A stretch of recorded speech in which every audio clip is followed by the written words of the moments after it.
Now, both candidates sparring on the trail over international diplomacy and, yet again, temperament.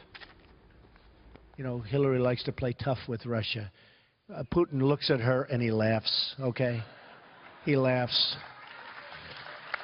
Putin looks at Hillary Clinton and he smiles. Boy, would he like to see her. That would be easy. Because just look at her decisions. Look how bad her decisions have been. Virtually every decision she's made has been a loser. He managed to turn his trip to Mexico into an embarrassing international incident. He got into a Twitter war with the president of Mexico. He is temperamentally unfit and totally unqualified to be president of the United States.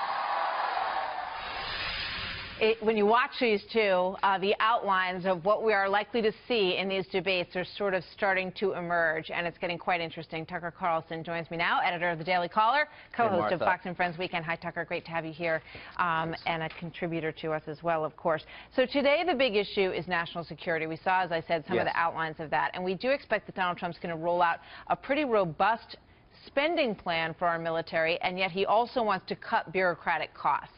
What do you think about how this argument's shaping up? Well, that's not so different from Hillary Clinton's plan. I mean, both of them have said, look, we need to spend more money on the military.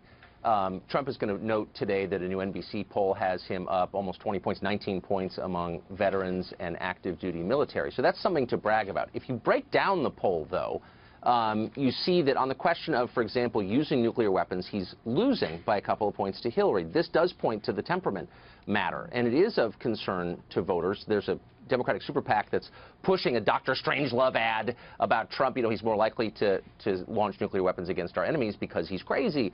And he did, by the way, have a Twitter war with the president of Mexico. But the truth is, and Trump, I think if he's smart, will say this, is that Hillary has been, over the course of her career, really on the front lines of anxiousness to use force against anybody who's a perceived threat, whether in Libya or Syria, in ways that are counterproductive to American national security. Trump is actually running on a kind of anti-war platform if you listen to what he's actually saying. And I don't think he's explained that very well to voters, but he probably should.